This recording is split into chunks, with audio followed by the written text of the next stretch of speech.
बिस्मिल्लाहिर्रहमानिर्रहीम, अस्सलाम वालेकुम। आज की इस वीडियो में, जो कि हमारी सेपरेशन फ्रॉम सर्विस की सीरीज की थर्ड वीडियो है, हम डिस्कस करने जा रहे हैं अबाउट रिट्रेंचमेंट। रिट्रेंचमेंट कहते हैं termination of workforce due to redundancy.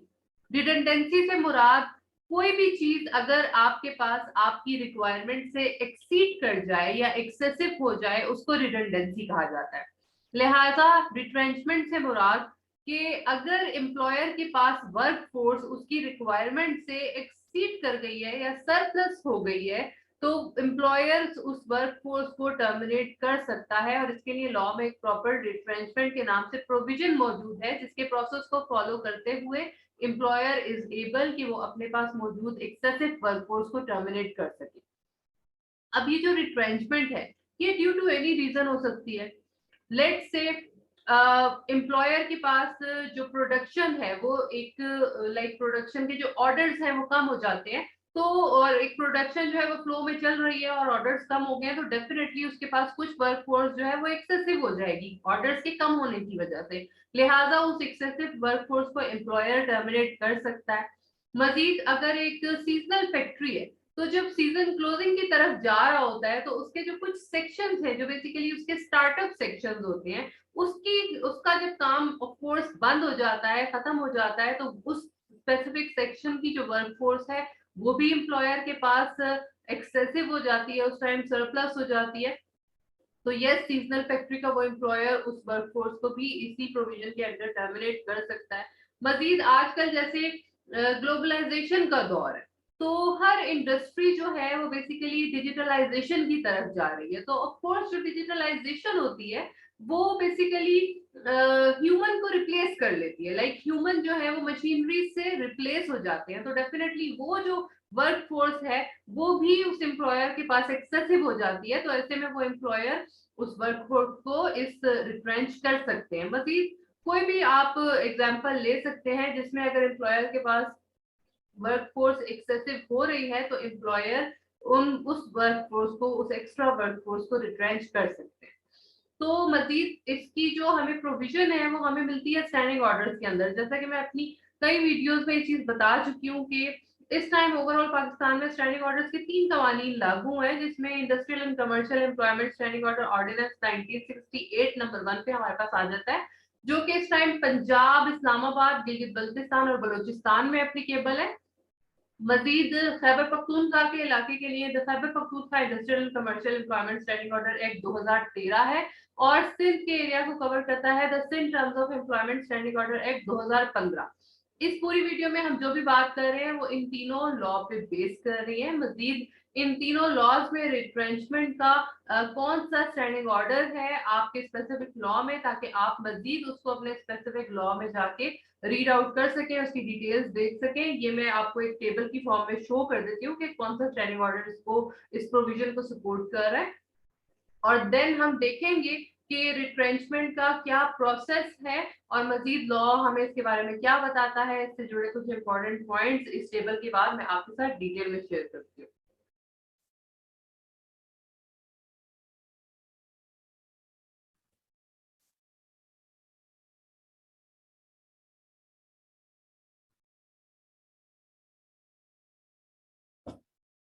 अच्छा, आगे अब हम ये देख लेते हैं कि रिट्रेंचमेंट की एग्जीक्यूशन का क्या तरीकाकार होता है। रिट्रेंचमेंट की एग्जीक्यूशन के लिए आप एक इंतहाई सिंपल फार्मूला अपने माइंड में रखें, which is LIFO. LIFO, LIFO stands for last in first out. Means आपके इदारे में काम करने वाला कोई भी ऐसा वर्कर जिसकी current length of service as compare to other worker सबसे कम होगी, वो रिट्रेंचमेंट की लिस्ट में टॉप ऑफ द लिस्ट होगा।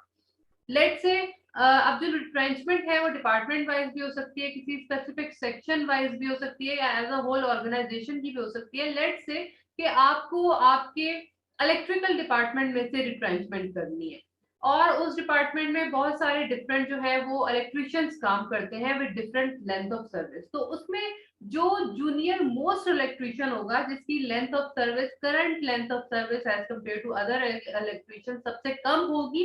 वो सबसे पहले उस डिपार्टमेंट में से रिट्रेंच किया जाएगा। सो ये एक इंतहाई सिंपल फॉर्मूला मैंने आपके साथ शेयर कर लिया है। आप अपने माइंड में जस्ट ये चीज रखिए कि सबसे कम लेंथ ऑफ सर्विस वाले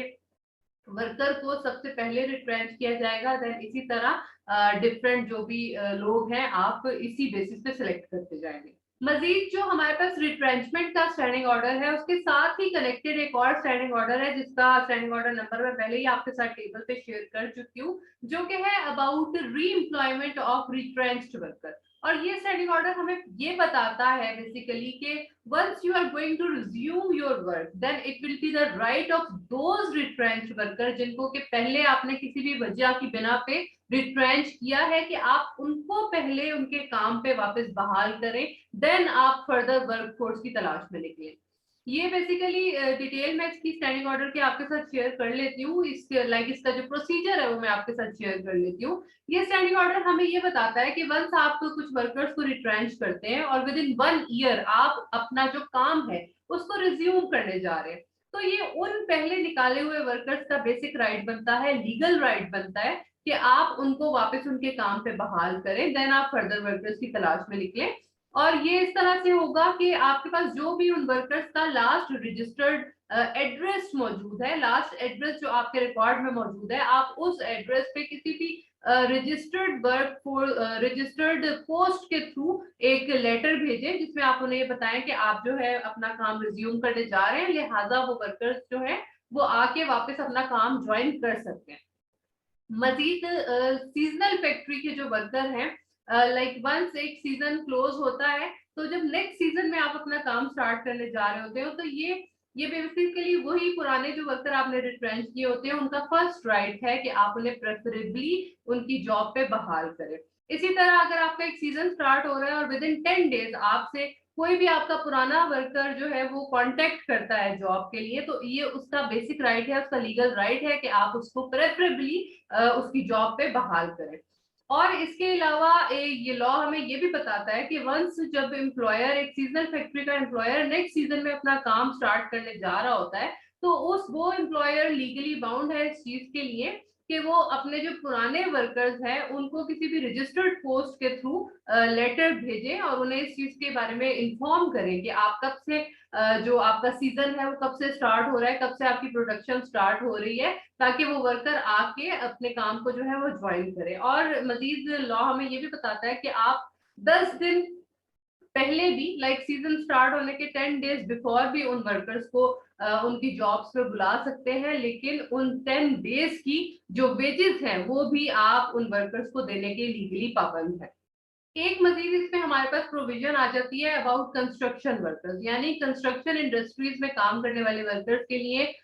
भी एक कनेक्टेड जो हमारे पास स्टैंडिंग ऑर्डर है मौजूद है जिसका मैं नंबर स्टैंडिंग ऑर्डर नंबर पहले ही टेबल में आपके साथ शेयर कर चुकी हूँ। इसके बारे में लॉ हमें ये बताता है कि ड्यू टू एनी रीजन अगर कंस्ट्रक्शन इंडस्ट्री में काम रुक जाने की सूरत में या काम खत्म हो जाने की सूरत में या काम डिसकंटिन्यू होने की सूरत में वर्कर्स को अगर एम्प्लॉयर रिट्रेंच करना चाहे एक्सेसिव वर्कर को तो एम्प्लॉयर ऐसा कर सकता है। लेकिन अगेन यहाँ पे लॉ हमें ये बताता है कि विद इन 1 ईयर अगर एम्प्लॉयर अपने काम को रिज्यूम करता है then again it will be the right of those workers जिन्हें आपने रिट्रेंच किया है कि आप पहले उन्हें उनकी जॉब्स पे बहाल करें, प्रेफरेबली बहाल करें, और देन आप फर्दर जो भी आपको वर्कर्स की रिक्वायरमेंट है आप उनको सर्च आउट कर सकते हैं। मजीद इसमें हमें लॉ ये बताता है कि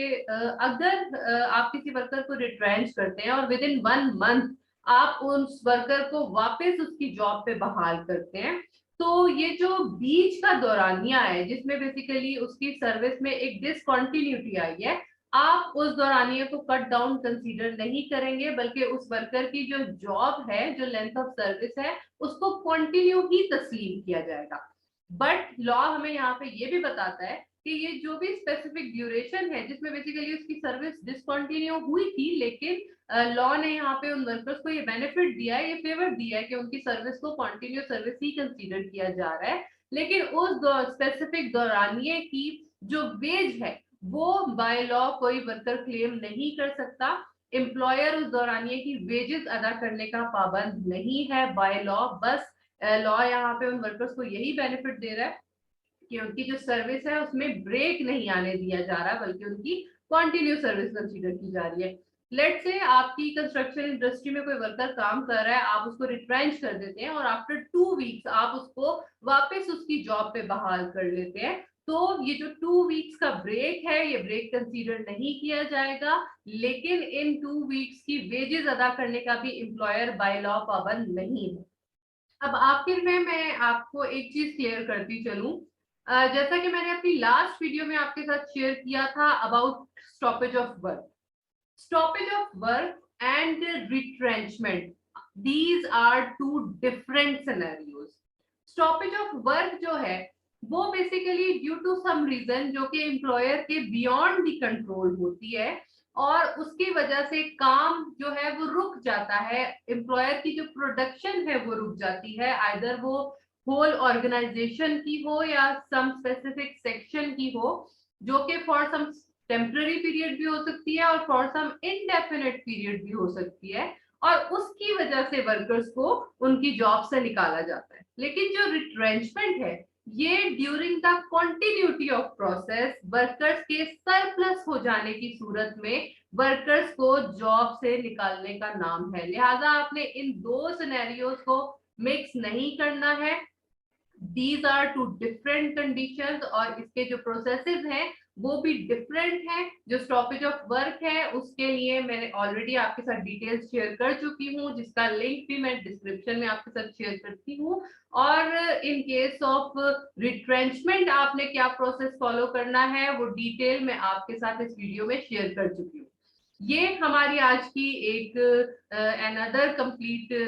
एस्पेक्ट था सेपरेशन फ्रॉम सर्विस का, जो कि मैं आपके साथ शेयर कर चुकी हूँ। आई होप कि मैं इसको अच्छे तरीके से आपके नॉलेज में इसकी जो कंप्लीट एस्पेक्ट्स हैं वो ला चुकी हूँ, बट इन केस मैंने कुछ मिस कर दिया है या आप इससे रिलेटेड कुछ मजीद जानना चाहते हैं या आप किसी भी और लेबर लॉ से या एम्प्लॉयमेंट लॉ से रिलेटेड कुछ जानना चाहते हैं तो आप कमेंट सेक्शन में हमसे जरूर पूछें।